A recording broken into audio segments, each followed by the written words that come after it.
Hey guys, my name is Jeff, and today I have the flip-out keys to a 2024 Ford Maverick, which is Ford's entry-level affordable truck that starts at just over $23,000.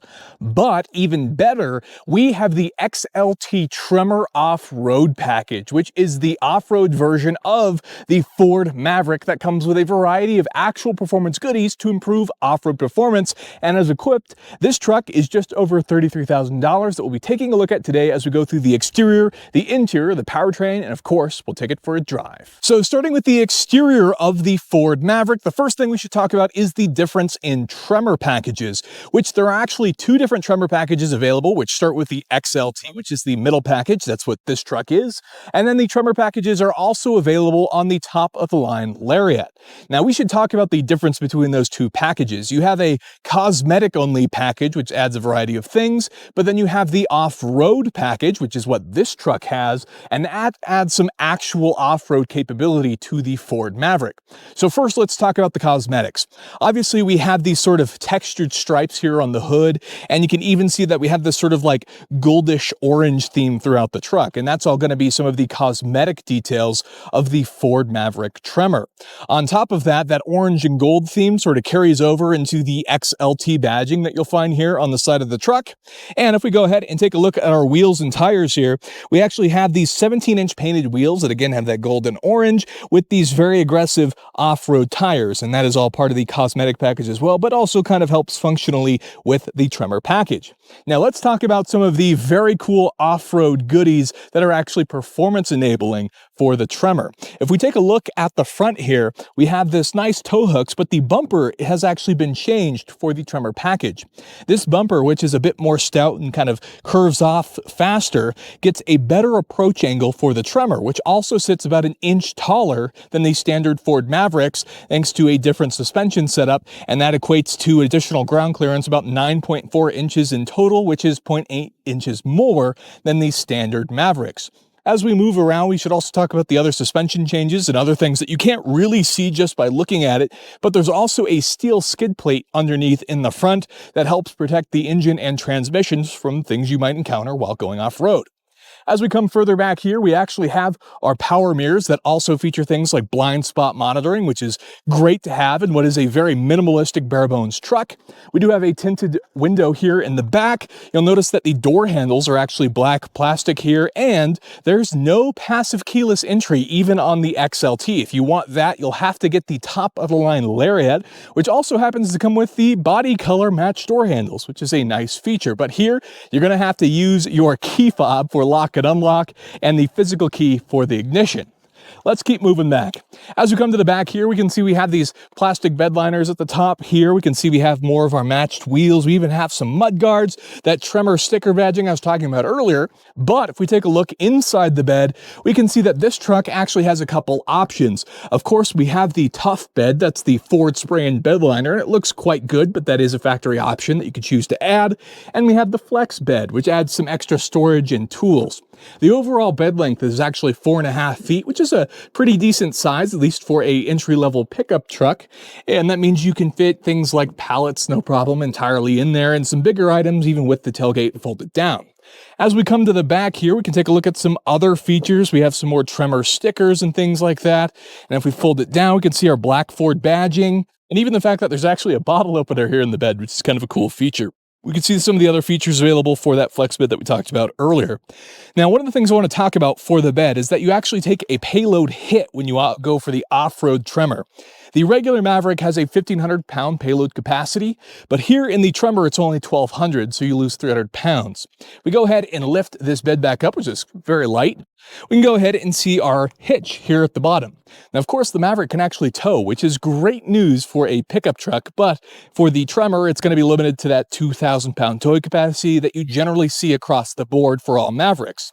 However, with the EcoBoost engine and a different trim model, you can actually get an optional 4,000-pound towing capacity package from Ford. So if you need that, you can get it, but not here on the Tremor. The Tremor is that off-road truck and has the extra ground clearance to boot. So moving on to the interior, if we go ahead and open up our Ford Maverick, you can see that we have seating for 5 in here, and it's a pretty simple interior. You'll notice there's a lot of plastics, not a lot of soft touch materials in here. These seats themselves are in fact cloth. You have some good side bolstering here in the front. And obviously with the Tremor package, we get this nice Tremor stitching and even the contrast stitching, which runs throughout our gray seats, even though Ford kind of calls this an onyx interior. But you'll note that this is sort of a blue finish here in some parts, along with the gray and then the black. But you do get power locks, power windows, power mirror controls, all of that type of stuff. So Ford tried to give you everything you need and nothing you don't. It's kind of the whole ethos of the Ford Maverick. Now we do have to go ahead and take a look at the back here, because this in fact seats 5. As a 4-door truck, you want to make sure that it is fairly practical, and you can definitely fit adults back here. Obviously this is with the seat set up for me. There's not a ton of legroom in there, plenty for the camera gear here, and you even have these folding down sections, which just sort of carries the theme through. You do have cup holders, no extra vents or anything. You do get an extra port here for charging, but nothing too crazy. Fairly, again, low, trying to keep the cost as low as possible for this, but looks fairly nice. It looks fairly modern, all things considered. Not too shabby here in the back. But with that, let's go ahead and climb in the front and start the truck up. We go ahead and climb inside here, foot on the brake. We have to pull the actual key out of our pocket. Cool animation. The actual flip key into the physical ignition, which the Lariat is the only one that gets the actual push button start for the Ford Maverick. Now let's talk about what's going on here. We sort of talked about the materials of everything going on. You can actually get some luxuries in the Lariat models. For example, you actually have heated seats available with those, which you can get on the XLT package in the form of the Luxe package. And that can get you things like the heated seats and the power start buttons. But for the most part, it's going to be more so seen on the Lariat models. Now, if we take a look here, obviously we have this main front display, which is telling me to put on my seatbelt, but we're not driving anywhere. And we can see what's going on with our digital display here in the middle, flanked by 2 physical gauges for our tachometer and of course our speedo. You can see we have these fun little lights below for the gas gauge as well as the coolant temp. And we can go ahead and cycle through the menu here, which has a variety of various options. You can see our various averaging gas mileage, radio controls, tire pressure, all that type of stuff. So nothing too crazy going on there, but it's all managed in the front. The steering wheel itself has our cruise controls on the left, along with our volume, mute buttons, which are nice to have at the touch, and they're all distinctly different. So it's nice that you can feel the difference and know what buttons you're pressing without having to physically look at it. You can also notice some of our driver assists, like the lane assist controls here on the headlight controls. You can see more of our headlight controls here on the side, including these nice little lights here, which are actually the sort of driving lights, which are orange here on the Maverick Tremor, and they look fantastic, kind of like a Raptor. But you're going to want to leave it in auto most of the time, because if you leave these on when you turn the truck off, you're going to come back to a dead battery, which is not good. We do have a bed light as well, and just your various dimness and bright controls. If we go ahead and take a look over here, we do have this nice little tiny touchscreen. Now this is in fact a touchscreen that can easily be managed, and believe it or not, it actually has Apple CarPlay and Android Auto, but they are not wireless. They are plug-in only, so you have to use one of these USB ports to plug it in, but you can also pair it with Bluetooth. But you won't find any crazy luxuries here. No ultimate navigation or Sirius XM here, just basic radios, Bluetooth, and of course, as I mentioned, Android Auto and Apple CarPlay. Over here, you'll notice that we actually have the auto start stop in this truck. We have some physical buttons for our various controls here up top, including our Ford Connect services. If you look down below here, we do have our climate controls here, which is going to be a single zone climate control. One control for the entire truck, a max AC button, which will kick it on to full blast. You have the upper and lower sections. Everything's fairly straightforward here, and it's, obviously going to be harder to mess up. Even the side looks fairly nice with this nice textured finish. Take a look at the center here. One of my favorite features about this truck is all of these miscellaneous extra storage pieces. It makes it useful as a truck. You just have so many different spots to put things. The cup holders work well enough. They're not overly adjustable, but they've been fine for me so far. If we look in the center here, we actually have our rotary dial adjustment, which is going to be for our 8-speed automatic transmission, including our low drive modes for all-wheel drive. And below that, obviously, we have a lot of our Tremor exclusive, which includes our various drive modes. So if we go ahead and push that button, we can see the various drive modes, including normal, tow haul, slippery, mud and ruts, all the fun animations too, the sand drive modes, and then of course back to normal. So that's what the various drive modes are. We also have our traction control button here. We have our hill descent control buttons here. We have our locking rear diff buttons here, and of course locking the 4-wheel drive mode on so we can get that full-time 4-wheel drive. Now, despite mostly not being soft touch here in the middle, this is in fact soft touch for your center armrest. That also happens to serve as some storage. So all in all, it's a nice little truck. Everything is fairly traditional. traditional. If anything, it almost feels like a truck that came out a little while ago, like 10 years ago or so, but then has a lot of modern amenities. It's just very simple and to the point. There's nothing too crazy in here. It's not a luxury vehicle, but they did keep the price low, and that is, so to speak, reflected in the interior, but it is cool. So the Maverick is available with two different engine options, which each have their own transmission, and it also has two different drivetrain options as well. Now, starting with the one that this truck doesn't have, that's going to be the hybrid, which that's a really interesting motor. It's a naturally aspirated 2.5 liter four-cylinder, which is good for about 197 horsepower, and it's going to be front-wheel drive only, paired with a CVT transmission, which isn't as bad as normal CVTs, as they've actually improved it quite a lot for the Ford Maverick. But that one gets phenomenal gas mileage. We're talking into the solid 30s no matter where you're driving the truck, which is going to be great, especially if you do a lot of long distance driving but still need the functionality of a truck. Then you may want to consider the hybrid if you don't need that extra off-road prowess.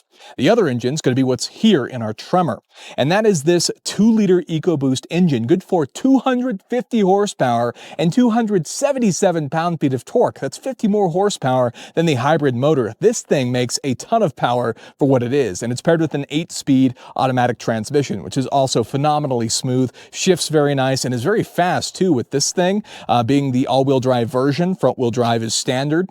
The all-wheel drive version, this thing will do 0 to 60 in about 6 seconds. That is insanely fast considering that this is a pickup truck with 4 doors.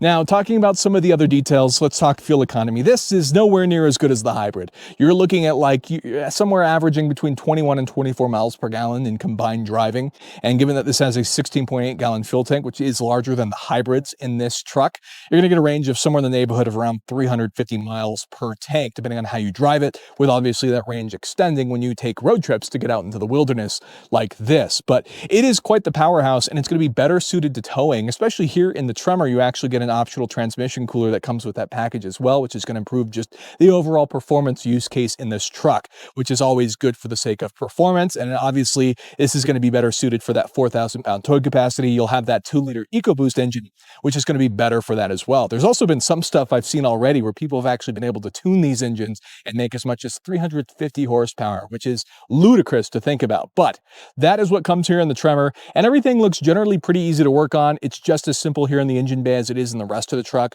Prop rod, I can see the battery, the air filter, even the headlights are all very accessible. It's going to be easy to do those routine maintenance items as they come up, and I can't imagine they'll cost that much in the very cost-effective Ford Maverick here, which is just a great experience, just like the rest of the truck. So what's it like to drive the Ford Maverick? Well, realistically, it's quite easy to drive. As I mentioned earlier, that 8-speed is just incredibly smooth. The vehicle is actually quite easy to use. Obviously, you get a little bit more like bounciness and sort of flowiness that comes with that ride height increase on the taller Tremor package, but for the most part, it's a pretty nice vehicle. Admittedly, I actually expected there to be quite a lot of road noise, and it's not as bad as you would expect for a vehicle that isn't really focused on being the most premium example. It's really not that bad. I would say it's actually better than my full-size truck that I had from 2008. So I'm quite impressed with everything that this truck can do. Obviously, the all-wheel drive makes it easy to traverse things like this. This truck has no traction issues with this gravel or even some of the loose dirt that we've been able to drive it on. We haven't taken it on anything truly dangerous or crazy, such as rock crawling, so you'd have to let me know if you've done that, how it performs. But I'm pretty impressed with it. This is one of those things that I could say you could confidently drive in snowy conditions, or like I said, just general off-road conditions, forest roads for things like camping and this type of stuff. Really easy and just overall quite impressive. The sound system itself isn't that great and can get overpowered by some of the limited road noise that does exist. There's not a whole lot to the sound system. I would say it sort of lacks depth. There's not much bass, that type of stuff, which comes to be expected, again, by getting such a good deal on a truck, by getting a cheaper price. There are going to be some sacrifices somewhere, and that's going to come with this. Now, that being said, driving here, we actually took this on a mini road trip up to Payson, Arizona, and the overall usability is quite good. Actually, I didn't find that the seats got uncomfortable at any time. Overall, it just generally fit pretty comfortably. The steering wheel is one of the main gripes because it's this like hard plastic, so it's not overly comfortable, but all in all, really not a bad truck. I'm genuinely impressed with everything that this truck has done so far. It just comes to which model you buy, and that could affect a bit of the drivability, such as front-wheel drive versus the all-wheel drive models, but that's what it's like to drive. So in conclusion, the Ford Maverick is exactly exactly what Ford built it for. It's a bare bones truck that exists to provide you with a truck as cheaply as possible. Now, that being said, there's a lot of different sacrifices, and you have to kind of figure out where the real value proposition for this truck lies, because obviously some are more suited to off-road, some are just suited to general truck use, maybe in the suburbs or in a city area. So let's say you're sold on the Ford Maverick. Which one do you buy? Well, there's three different trims. This one is an XLT, which means it's right in the middle, with the Lariat at the top of the line, which adds a considerable amount of money, basically gets you into Ranger price range and even very bare bones full-size truck price range, which is where the value proposition starts to become a little bit questionable. So let's talk about that. I think the most value is going to be for the basic trucks or even the hybrid trucks, which get phenomenal gas mileage while providing you with the use case of a truck. I wouldn't buy the Tremor cosmetic package because it seems like a lot of money for something that doesn't really do much for you, but the off-road package does have a lot to offer in terms of the overall capability that it offers for the Maverick. So if you absolutely need that, I think you do get your money's worth with that package. Now let's talk about the interesting proposition. I wouldn't buy the Maverick as your sole kick-around vehicle. If you were looking for something purely as a commuter vehicle, let's say, the Ford Maverick doesn't make a whole lot of sense because there are lots of vehicles out there that aren't trucks, that are sedans or even crossovers or SUVs that offer a lot more luxury amenities for the money than you would get here. But if you absolutely need a truck, I think the Ford Maverick is one of the best out there that you can currently buy. And it's a fairly good looking truck with, as we know, a lot of changes coming for 2025. Now with that, that's going to be the end of the video. Do you already own a Maverick, or what do you think of the Maverick? Let me know down below. I'm curious to hear your thoughts, or if you have any questions, I'd be happy to try and answer them for you as well. If you could go ahead and throw me a like, I'd really appreciate it, and consider getting subscribed for more content like this in the future. But with that, that is going to be the end of the video. So thank you so much for watching, and I'll see you in the next one.